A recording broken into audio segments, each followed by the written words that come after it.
Hey guys, it's me, 80s Roll for 4. Today, guys, we're doing our World Cup qualification for UEFA, guys. Today, guys, we're predicting the semifinals of the playoffs, guys. Today, guys, you'll find out my four nations that will advance to semifinals, in my opinion. And we're gonna go ahead and discuss. So, for those of you guys that do not know about this format and are new around here, please listen carefully because I'll explain the format to you guys. So basically, the 10 group runner ups advance to playoffs, and then the two Nations League are best Nations League group winners qualified to the playoffs, and those being Austria and I believe Czech Republic. The rest of the other ones advanced by the default runners up thing. Then you have three different paths: Path A, Path B, Path C, four nations each, and basically you have a semifinal. You have to win the semifinal to get in the final, and if you win the final, you're in the World Cup. Okay, so you have three different paths, and yeah. Now, because of the uncertainty in Path A, obviously with Scotland, Ukraine being postponed for obvious reasons, I think we are very well aware what's going on in the world right now. Obviously, um, and with the fact that that group league is very unpredictable. So let's start with the first game we have here is Wales versus Austria. So timestamps will be in the description below for your convenience, and we're gonna go ahead and get started here. So let me just put that there. Okay, just wrote it down, guys. Wrote it down. Okay, oof, I clicked the wrong game. Wales versus Austria. Coming into this game, it'll be interesting to see if Wales can do this because I genuinely believe, guys. Hold on, why did I thought okay, there we go. This is, in my opinion, the best opportunity Wales have to qualify for World Cup in a long time. And I feel like if there was a time for them to do so, it would be now.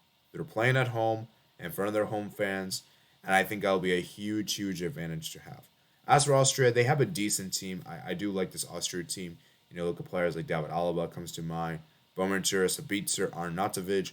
But I'm looking at this Wales team in particular. Dan James, Gareth Bale, Ramsey, Nico Williams, you know, Roberts, Hennessy. It's a good team, guys. Ben Davis as well, man. It's a good team, guys. It's a good team. And I just feel like for me, guys, Wales have this opportunity. This is a huge opportunity for Wales. And I really believe that Wales will get the job done, guys. I think Wales will get the job done simply because, first of all, they're playing at home, which I think will be a huge advantage because I believe they haven't lost a home game since 2018. And second of all, I also feel that Wales will be really up for it. I feel like this is the time where they'll really show up. And I'm looking at players like Gareth Bale. I'm looking at players like Dan James. And I feel like these players will really come up, especially Gareth Bale, because we know this season has been a bust for the Real Madrid. We know he doesn't care about Real Madrid anymore. His focus is on Wales, and he even left. He didn't even show up in the Clasico matchday squad because he knew he wanted to get to Wales quickly. You could see his dedication, and he knows that this will probably be his last World Cup because I don't think Gareth Bale is going to make the next one. 2026, he's 32 years old right now. Yeah, this might be his last one. And so I'm gonna go for Wales to win this. I'm gonna say they win 2-1 after extra time. 2-1 after extra time. I think this will be a close game. I think Austria will make things very competitive. But the reason why I just don't think Austria will do it is I really think, for me, Austria, I like this team, don't get me wrong, but I feel like this Austria team, I'm just not really sure how motivated they'll be. Because I'll be real with you guys, I was disappointed with how they did in the qualifiers. I know they ultimately advanced through, which was obviously mainly because of the Nations League. I want to see how they'll do though in this one because, like I said, I just haven't been that impressed with Austria, and for Wales in particular, I've been really, really more so. I just think they'll show up in this one. I believe the stadium is at Cardiff City, which is which is really interesting. So yeah, I do think Wales will get the job done, but part of me thinks Austria could make things competitive. I guess it could be a close game, guys. There won't be a lot of goals. This will be a very low scoring game, and yeah. And then obviously we have the Scotland Ukraine. We already discussed. Obviously that cannot happen. So it will happen, but it's going to happen in June. That's the new date. And so basically, the winner will take the winner of Scotland Ukraine. Okay. And I also, if I'm not mistaken, guys, I believe all the Pod Four winners, all the Interconfederation playoffs and the playoff winners will be on Pod Four. UEFA ones will be in Pod Four of the World Cup qualifier, World Cup draw, which will be very interesting. So, just want to share that with you guys. And then we're gonna move on to League B, guys. We have League B here, guys.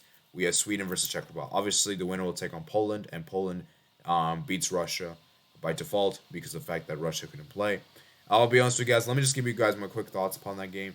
If that game did take place, I probably would have picked. I think I might have picked Poland for that one. I might have picked Poland just because of Lewandowski. But I don't know, man. I would have probably picked Poland. Not thinking about it, but it's hard to say, guys. We obviously don't know to this day. But yeah, I would have probably picked Poland. To be honest with you guys. Okay, now let's go look into this one. So, Sweden versus Czech Republic. This, in my opinion, might be one of the most closely matched games. Now, for Czech Republic, man, they have a big player missing. Patrick Schick will not be available for this game, and that's a huge, huge blow. I think that's a player that they needed, and I think without his presence, I think Czech Republic are really, really hampered. Now, as for Sweden, you guys can see they have pretty much a full strength team. You have Isak, Koisen, Forsberg, Kuleveski, Ekdal. I feel like the Sweden team is really good. You got Olsen as well. And I just feel like for me, the Sweden team, they should be able to get the job done at home. And you guys can see the head-to-head is actually one draw. Now, I actually forgot to tell you guys the head-to-head here. Let me just show you guys head-to-head real quick. Well, Wales, Austria. Wales actually got 2 wins and 1 draw. Okay. Oh, yeah, sorry. We can't talk about this game. Let's go back to this one. So, yeah, as I was saying for this one, guys, I think for me, guys, Czech Republic, they're going to be really hampered for Schick. And I feel like for me, guys, this team is not as. I feel like that striker is going to really hamper them. And I'm looking at players like Socek and Holes. These players will be very crucial. And obviously, Vasilik is a very decent keeper. Guys, I think Sweden's going to win this game. I'm going to say they win this game 1-0. I feel like for me, guys, Sweden's attack is just too good. I'm looking at players like Forsberg, Kuleveski. There's also Zlatan that's also called up. Maybe off the bench, he could produce something. You still have Koisen as well. Yeah, like I said, guys, I just think that maybe for the Sweden team, they're just too good. I just think they're too good, especially them being at home. And I feel like Anderson will get the job done. But let me just say this right now, guys. Sweden, I'm really concerned how defensively they could be a bit vulnerable because I've seen defensively they have made some mistakes and they've been losing to teams like Georgia and Greece, and so I do think this will be close, but I am going to give the edge to Sweden. So Sweden to win 1-0 in my opinion. Now we move on to League C, guys. League C, guys. Which we have, let's talk about this one, guys. Italy versus North Macedonia, guys. Italy versus North Macedonia. So let me go and put the timestamp there. Okay. So for Italy, guys, will Italy get the job done? They're playing at home against North Macedonia. Obviously, this North Macedonia team, they have some players that will not take part. Obviously, Elmas will not take part. He's suspended for this game. I believe Pandev is also retired too. 2 big players gone for them. Then they still have some decent players. You got Dmitry. He's a decent keeper. Plays at Rayo Vallecano, so he's a good keeper. Then obviously you have Alioski. I think he plays for. He plays for Al Hilal. Yeah, I thought he played for Leeds, but okay, he used to play for Leeds. Okay, that makes sense. And I was wondering, like, oh, well, hold up. Yeah. And then obviously you still have some decent players like Nikolov, Trelinov, Ricketts Bardi, Ademi. I just think this Italy team though, they should win this. But Italy do have some big players missing. Obviously, Locatelli will not take part. He's out. He tested positive. Bonici's out for this game. De Lorenzo's out. Chiesa's also out for this game, which is a huge, huge blow. And it'll be interesting to see how Italy do in this one. We need to see players like Berardi and Insigne step up because for me, that's pretty much their best attackers, in my opinion. The best attacking players they have. And I'm looking at that midfield too. That midfield needs to step up. Jorginho, Verratti, Barella. This Italy team is too good, man. They shouldn't even be in this position to begin with. But it shows how much of a hangover they had after the Euros. I think that might have probably affected them. And so for Mancini, can Italy beat North Macedonia? They should. Let's be real, they should. And I do think Italy will win this game. I'm going to say Italy wins this game 2-0, but it'll be very close because I can see Italy having a hard time scoring. But something tells me that once they score the first goal, I think they can score the second goal in quick succession. It's just about getting that first goal. And I have that feeling the first goal will be very late in this game, like around the 70th minute. I just have that feeling for some reason. And I do believe Italy will beat North Macedonia. But let me just say this right now, guys. If North Macedonia beats Italy, oh man, that will be really bad. It will be really, really bad. Because it's Italy are in the same position as they were in the last World Cup. Because I think they made it to the final stage and they lost to Sweden in the playoffs. So, like I said, guys, very similar position here. And, Italy should beat North Macedonia. Let's be honest here, guys. Let's be honest. They should. Moving on. Actually, let's go look at the head-to-head record. Just want to show you guys that real quickly, so you guys can see head-to-head wise. That has actually been 2 games, 1 win and 1 draw. So you guys can see right here, 1 win, and yeah, very very interesting indeed.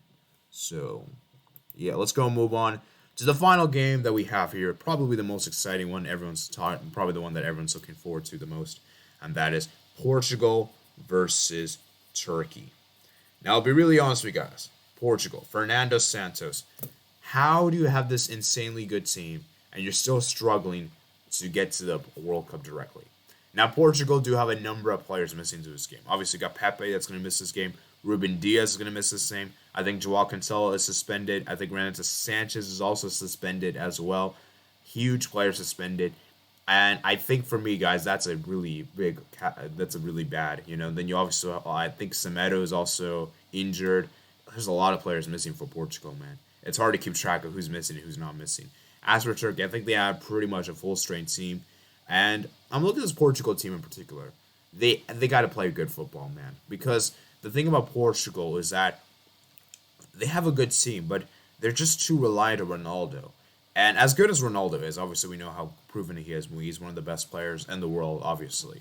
But there comes a point where you can't do everything based upon him. And you saw how it went with Argentina with Messi. And it was a disaster. Although they were able to make the World Cup and everything, they were not very good in the World Cup, And I'm looking at this Turkey team in particular. I think Stefan Kranz has done a decent job with his team, even though he's not really been here for a while. I believe he did win the under-21 Euros with the Germany national team, which is pretty decent, I guess. And I think for Turkey in particular, the thing about Turkey is that they're very much unpredictable. Turkey is very unpredictable, guys. Sometimes they can play very good football, and then sometimes they can play crap football. They're a very unpredictable team. Turkey is a team that's a wild card. Obviously, we've got some decent players like Kakar is a decent guy. They got Kalinaho, Demiral, Soyuncu, Silic. They got Yilmaz, Yasiki, and the Czech goes under. And they'll probably play in a 4-4-1, which I probably agree with. And for Portugal, as I said, will Fernando Santos be very defensive in this game? Because that's why I have a feeling that they could be. Because let's be real, guys. Portugal should win this game. Like, let's keep things, be honest here, guys. Portugal should win this game. And I'm looking at players like Bernardo Silva, Diego Jota, João Felix. These kind of players, I think, will have to rise to the challenge, and they'll have to do it. Guys, will Ronaldo score in this game? Guys, I'm going to be honest with you guys. I think Portugal will beat Turkey, but I don't think Ronaldo will do much in this game. I think Ronaldo will not do anything in this game, but I do think Portugal will go through simply because of Diego Jota, Bernardo Silva, and maybe Joao Felix coming off the bench. And yeah, and so, like I said, guys, it'll be very interesting to see what happens, but Portugal should definitely win this game. But we'll see what happens with the defense, because that defense is very sketchy, man. That defense is very sketchy. You guys can see this could be a high-scoring game, guys, because of how Portugal's defense is. So I could see a scenario where this could be like a 3-1 Portugal, 3-2 Portugal, something like that. But yeah, Portugal should win this game. So, guys, if my predictions go as we believe, in League A, guys, we have Scotland versus Ukraine. They'll take on the winner of Wales. And then for League B, we would have Poland versus Sweden. That'll be a really good matchup. And then we have Italy versus Portugal. Italy versus Portugal in the finals. But of course, these are if my predictions come to fruition. So I want you guys to comment down below what are your predictions in the comment section below. I'll be looking at those very carefully. And of course, if you guys did enjoy this video, guys, comment down below your thoughts. Subscribe if you're new around here. Like this video as well if you did enjoy. Make sure you guys check out me in the description below. And I'll see you guys later. Peace out.